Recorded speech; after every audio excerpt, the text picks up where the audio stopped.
Over the years, there's been many memes. Now, of course, with these memes, they end up dying eventually. Dead memes are more or less just memes that are no longer funny, things that people have lost taste in. If you haven't watched already, this is part 2 to a multi-part series I'm making of the dead memes tier list. Because I am here today to bring you the best dead memes and see what truly was the best.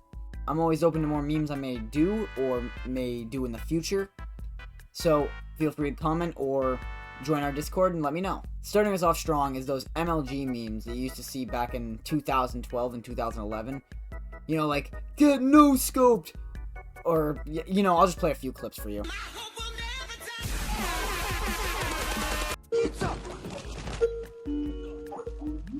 Okay. Oh! Oh my god! Oh! Oh my fucking god! Oh! Oh! Get this fucking... Oh! No! Get the camera! Money! Money! Oh my god! Simplistic style where just you add 375 crosshairs, all of a sudden, everybody starts laughing. Fucking fall out of your chair laughter because it's amazing. These ones are hold near and dear to my heart because in a small way, they're still kind of funny. Because some of them are classics and like they're just funny as they are. And some of them are just so cringy, they're kind of funny. So bad, they're good. You know that taste? When there's something bad good, it just feels right. It's like my favorite movie ever, Manborg. I'd recommend you watch it, by the way. That is a movie that's bad good. It's so funny at the same time of being bad. Modern Warfare 2 and Modern Warfare 3 were some of the best meme era. Because you'd have clips that weren't really good, but then they'd add like 375 sound effects, fucking airhorn.wav, and then all of a sudden, it's 3,000 times funnier. It's an era in YouTube when it was easy to make a video for anybody. Well, with that, let's put it on the tier list. I'm gonna put MLG memes at B tier. I think they're pretty good, but bad good is a different style of good. It's not like S tier where it's just funny no matter what. It's funny in its own manner. If you get what I mean. You picking up what I'm putting down. You see what I'm laying down on the table. If you've never played the Henry Stickmin games, I feel bad for you. I've played the entire collection, the new game, and it's really good. Distraction Dance happened to be one of my favorite things in that entire game. And the way they finished it off for it, where it actually was the correct decision, felt amazing. Oh yeah, that's not okay.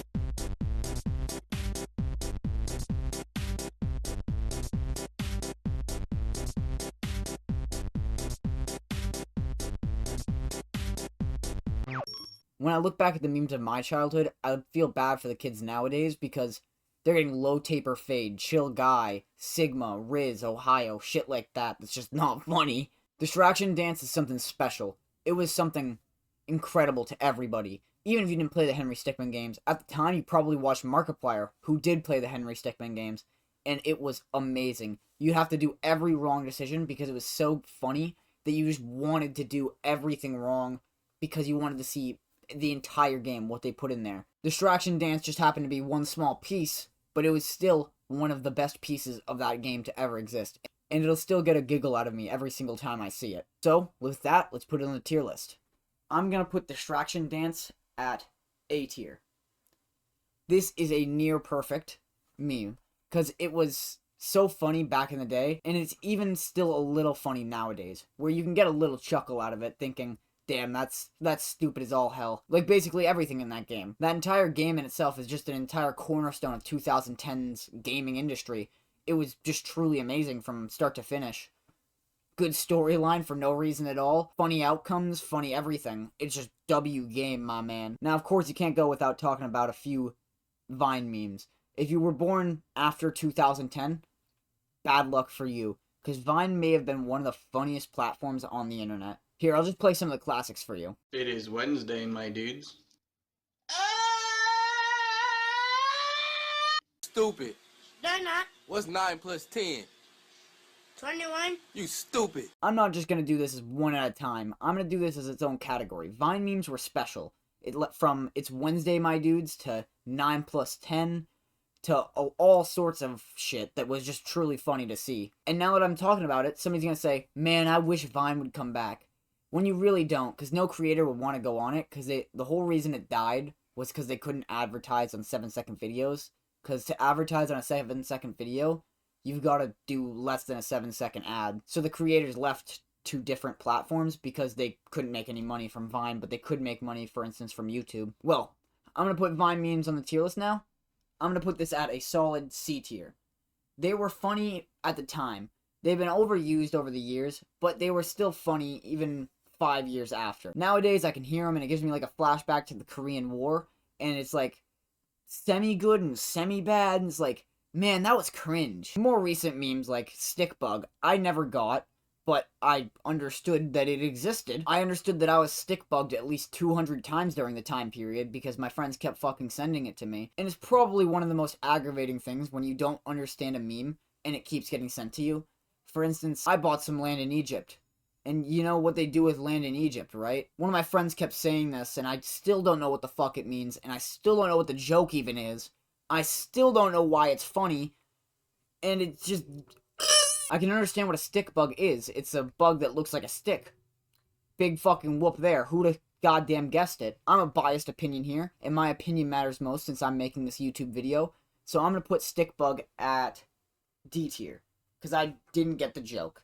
I still don't, and people made fun of me for it. Speaking of jokes that don't make sense, a good portion of people wouldn't understand E, but I did understand E. If you didn't understand the meme E, then you're just a troglodyte living under a rock. You gotta understand modern humor, man. A single character and a deep-fried image, now that's comedy. I still don't know why anybody, including myself, found this funny. Maybe it's because, like, all of a sudden you'd be, like, talking about something with one of your friends on, like, Discord or Messenger, and they just send E, and you just be confused and you laugh a little bit. I think the whole point of the meme was literally just to be, hey, it's confusing, it doesn't make sense, that's what's funny about it. Big brain.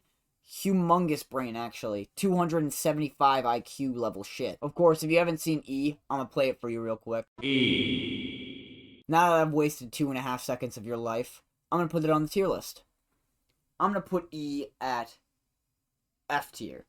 It was a meme that didn't make sense for most people. The whole concept was it didn't make sense, and it still won't make sense for years to come. I want to imagine our grandchildren are looking at our internet history and they see E as like a small footnote and we're like, man, these people are fucking idiots. Now for the last one, we gotta do something special to me.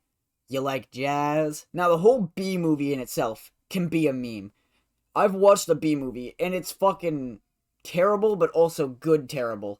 It's like an amalgamation of everything that shouldn't exist, but it has to.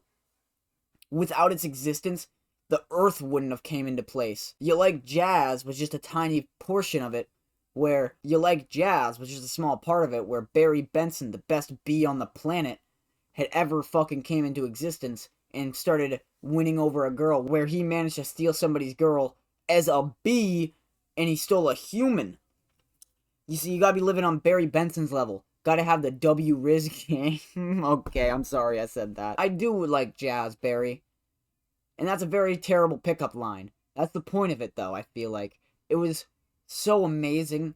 When you watch it for your first time, if you haven't watched it, it's just like, oh my god. And then you read the whole B-movie script because it was sent to you 5 times in that time frame. Fuck yeah, it's the best part of the B-movie, when you get to read the thing instead of watching it. So you get to see every terrible line they made, every mistake made in the directing core of it. You can see fully fleshed out when you read the entire B-movie script. Alright, so let's put it on a tier list. I'm gonna put You Like Jazz at S tier. It's honestly not the worst movie. It's an alright movie, but it has some really memorable moments from it. Like the pollen jockeys, I remember clearly, the ones that were like, obviously better than the rest because they go get pollen outside the hive because they were just chads like that. And then You Like Jazz, Barry stealing a girl. Every part of it was just a memorable movie. Along with that, You Like Jazz. If you use You Like Jazz to get a girl ever, let me know in the comments down below. Like, subscribe, all that good shit. I'm gonna go do a jig now.